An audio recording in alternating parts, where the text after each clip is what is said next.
Bonjour à tous, petite analyse sur la paire GBP-USD ce soir. Alors j'avais voulu en faire une hier, mais ça n'a pas marché visiblement. Question technique.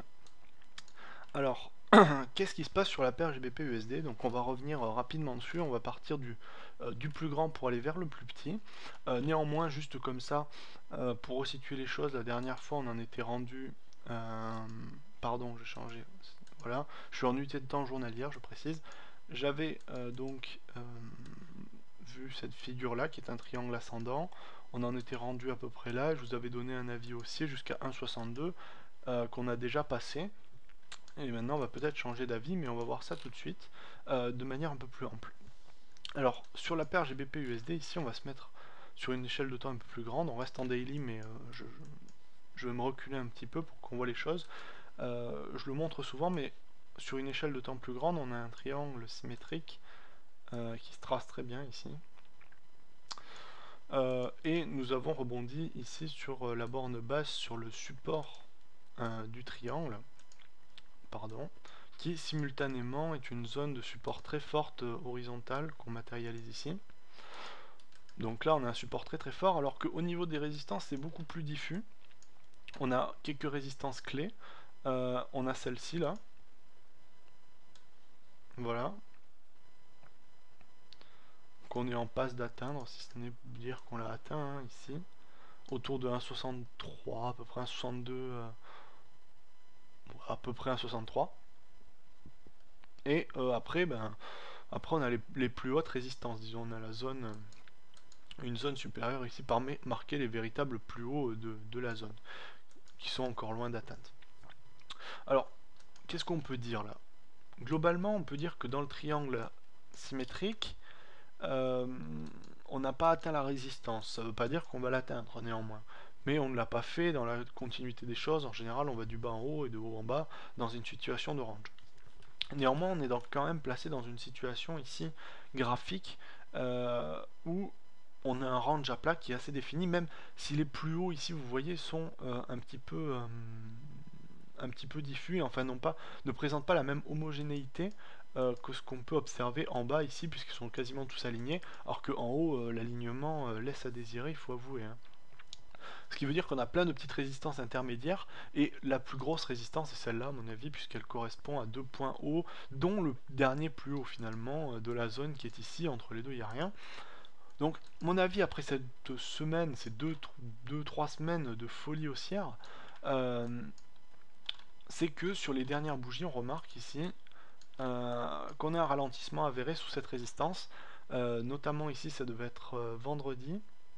On a eu une forte journée haussière, mais la fin c'est terminé avec une mèche un peu haute, enfin avec une grande mèche au-dessus et un corps un petit peu plus diminué. Hier ça a été pareil, aujourd'hui on a une bougie rouge, ce qui est rare depuis le début, puisque c'est pas arrivé depuis un petit moment, depuis le 10.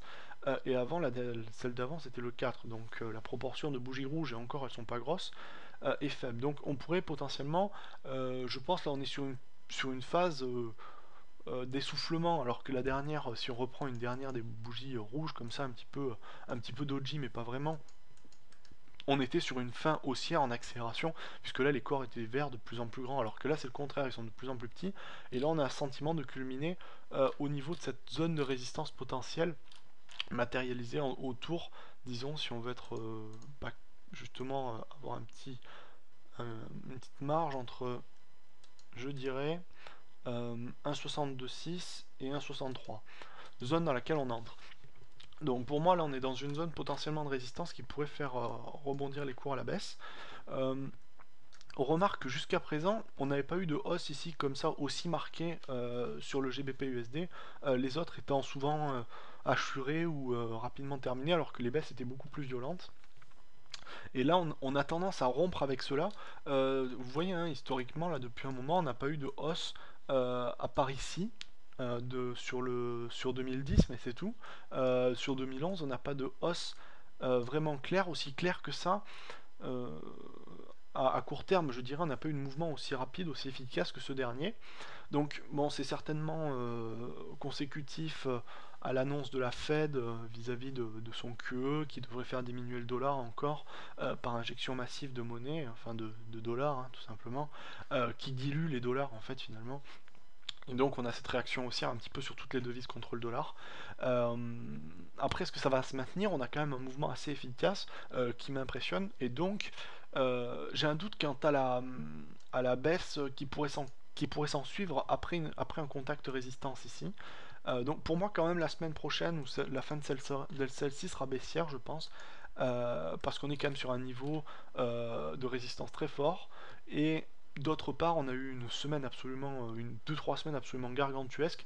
J'ai du mal à croire que ça continue encore à la hausse comme ça. On n'est pas sur une folie spéculative impressionnante, quoi. Enfin, je veux dire, on n'est pas non plus dans un mouvement de trend général. On a des zones de plus haut, il y a des plus hauts partout.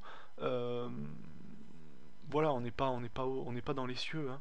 Donc, je pense qu'on va avoir une tendance baissière qui va se dessiner la semaine prochaine ou la fin de cette semaine, comme ça. Après, jusqu'où ça va aller, c'est ça que je sais pas, parce qu'on a quand même, que je peux pas deviner en tout cas, parce qu'on a quand même un mouvement. Vous voyez, cette accélération, elle a presque une allure exponentielle finalement, qu'on retrouve pas depuis longtemps hein, finalement. Donc, je me demande si les cours ne vont pas finalement reprendre appui quelque part, hein, par là, peut-être sur du 1,61, euh, 1,60, 1,61, pour repartir cassé à la hausse, sortir du triangle symétrique. Pourquoi pas? C'est pas impossible vis-à-vis de la hausse qu'on a actuellement. Donc moi je suis baissier, disons sans horizon de temps défini, disons, allez, je vais être baissier sur une zone jusqu'à entre 1, 1,61,5 euh, et 1,60, 60,5 quoi, un 600, un 604 quoi, globalement un 605. Je suis baissier jusque dans cette zone en fait. Après je sais pas, est-ce que ce mouvement baissier va continuer? Ça dépend des bougies, ça dépend du trend qui se dessine, de ce qu'on voit, des rebonds potentiels. On n'a pas encore idée, mais pour moi, on va avoir une baisse pour la fin de semaine, semaine prochaine. Après, est-ce qu'on va avoir un rebond aussi à la suite cassant tout, ça j'en sais rien, ou est-ce qu'on va repartir naturellement dans la tendance de fond du range, c'est-à-dire à la baisse, pour venir chercher les supports? Ça reste très hypothétique et difficile à trader, donc je préfère m'abstenir sur cet avis-là et garder un avis baissier sur la semaine, sans vraiment d'horizon, pas de temps, enfin même de temps et à la fois de distance définie. Je sais pas jusqu'où ça va aller, je vous ai donné un petit approximatif de ce que je pense, c'est-à-dire cette zone ici pour aller chercher un support dans ces niveaux-là. Après, je pense pas que ça ira beaucoup plus bas si ça devait repartir à la hausse. Mais si on passait vraiment très fortement sous ces niveaux-là à la baisse, après un rebond baissier sous cette résistance, je repasserai baissier pour la vie de fond. Mais ça dépend de ce qui va se passer. Mais bon, bref, en clair, moi je suis baissier pour la semaine prochaine et cette semaine, jusqu'à la zone que j'ai évoquée. Et après on verra. Ça reste hypothétique, même si dans d'autres conditions de marché, j'aurais pu être clairement baissier. Si on n'avait pas eu cette hausse forte, j'aurais pu être baissier avant, mais là on a quand même des effets macroéconomiques et aussi un engagement vraiment des haussiers qui est extrêmement marqué et qui pourrait nous amener à penser que les cours, le niveau à peu près des 1,63 à peu près sera cassé par la suite quoi. Voilà. Donc baissier à très court terme et après on ne sait pas. Il faudra voir comment ça se passe la semaine qui arrive et bien scruter le marché. Voilà, j'espère que cette vidéo vous aura plu et je vous dis à la prochaine.